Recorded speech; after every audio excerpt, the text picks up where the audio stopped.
Welcome back to Prime News. I'm Erica Hill. Boy, I tell you, we just don't know what to make of Britney Spears' strange and sad trip to the hospital last night after what is being called a 3-hour standoff with cops.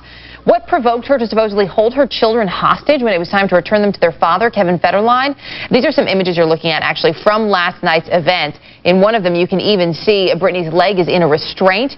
We're caught in the middle of this dangerous situation. 2 innocent boys here to help us understand what may have brought Britney to this point and just what happens next. An elite panel of guests joining us. Kevin Seeley, who's an interventionist. He can also be seen on A&E's show Intervention. Also with us, celebrity attorney Ryan Smith. Gentlemen, good to have you both with us.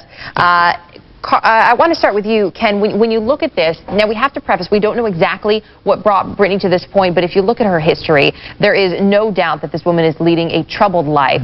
As an outsider, what do you make of this? Well, it's denial, denial, denial. That's what's going on. And it doesn't matter if it's mental illness, if it's drug addiction, alcoholism, gambling, eating disorder. She's going through denial. And what needs to happen is her family has to step up to the plate. That's the bottom line. If she's going through denial as the #1 symptom for the disease of addiction and mental illness, then the family has to break down that wall of denial. And what we do as interventionists is we assist the families in doing that. But what would you do specifically in this case? If you're leading that intervention for Britney Spears to save this young woman, what do you do?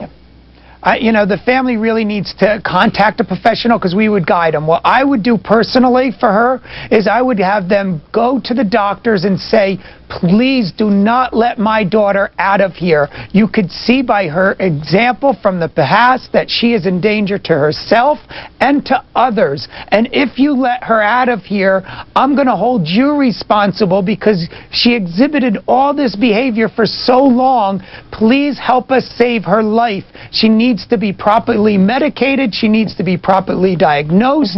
Please do what's necessary. Ryan, and then if I was going to say, but legally, and I want to bring Ryan in on this point, legally, Ryan, can you do that? Can you say to a hospital, don't let my adult child leave? It depends on the circumstances. I'm not sure if in this situation they can say you definitely have to hold her for as long as we say you can hold her. There are a lot of other legal mechanisms you need to go through. If this is what we call a 5150, that means that she's a danger to herself, a danger to others, in which case the hospital will hold her for a minimum of 72 hours. But if it's simply a medical evaluation, they'll evaluate her and they'll let her go.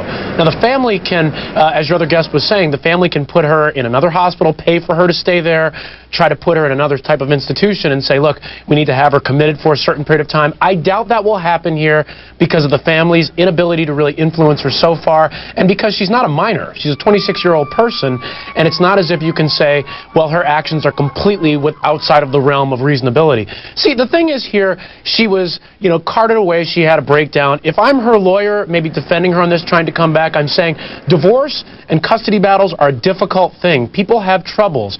She got overly emotional. They took the precautions they had to. They took her to the hospital. She had an evaluation. She's back. As long as she's complying with a lot of the other things in her orders, then let's go forward with the hearing. So then, based on what you're saying, I was going to ask you if this custody issue is now a slam dunk for Federline, but it sounds like you would say no. Well, it's, Federline's got a great case because you look at the best interest of the child, and if there's a mental defect, if there's harm possibilities for the children, then you do have a great case. So I think his case has gotten a lot better. But it's not over till it's over with Britney, because her lawyer can still say, well, has she been participating in her drug test? Has she been found to have done drugs or alcohol or anything like that? If she hasn't, if she's complying with her parenting counsel, if she's doing her other things other than just the depositions, then the custody hearing will probably go on. She might lose some temporary rights, but I don't know if I can say right now that she'll definitely have them taken away. I want to bring in now celebrity blogger Perez Hilton, who's with us on the phone. Perez, I know you cover Britney. You kind of have your foot in 2 camps here now, because you see all the celebs, but you also see all the paparazzi. We've heard so much about what that can do to you. Do you think in some way all of this attention from both the media and the paparazzi has driven Britney to a breaking point? Not at all. Britney Spears loves the attention. If she really didn't want to deal with it, there are many things that she could do to get away from all that attention. But she doesn't. She chooses to be in the middle of it. In fact, she's having a relationship with a paparazzo. Is it true that she would sometimes call paparazzi to tell them where she was going? She has very I don't know if she does that herself, but she has a very special relationship with many photo agencies. It's even been alleged that she gets a part of the profits or sales of some exclusive pictures and everything. When you see her, Perez, when you've seen her out, what is her behavior like?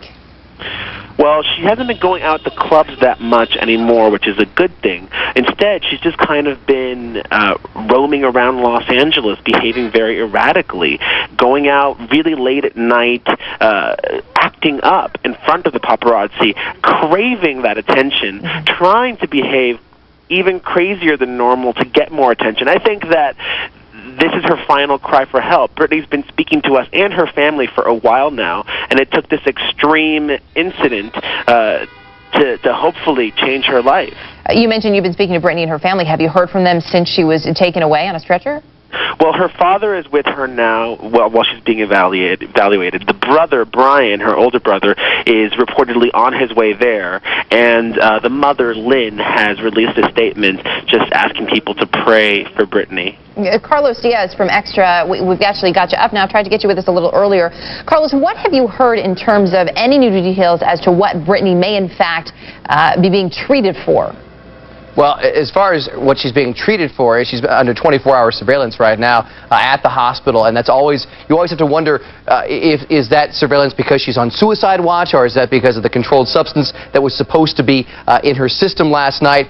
We don't know what she's being treated for right now, but we do know that she's still at Cedars-Sinai Medical Center. And in terms of, Perez Hilton just brought up that her mother, Lynn Spears, had asking for people's prayers. They've actually been somewhat estranged, Britney and her family. Has that contributed at all to some of this behavior we've seen? I think it's putting the cart before the horse. I think that she's estranged from her family because she doesn't like to be told what to do. And that's an exact example of what happened last night.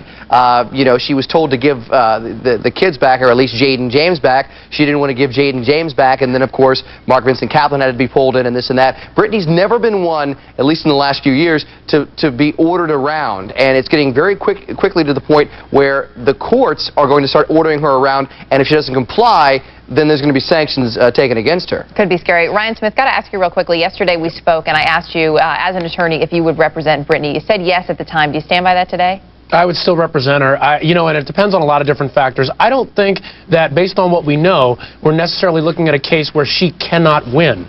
I think there's a lot more to find out here. Is she complying with her other court orders? Is everything else okay with the house? Has she been going to the parenting coach, passing random drug tests? If those things are happening, it's not necessarily a slam dunk just yet. So I think it's not such a stretch to say a lot of people will represent her. All right, we're going to continue to follow it as well. Ryan Smith, Ken Seeley, Carlos Diaz, Perez Hilton, thank you all for your input tonight. Thank you. Thank you. You're welcome. There is going to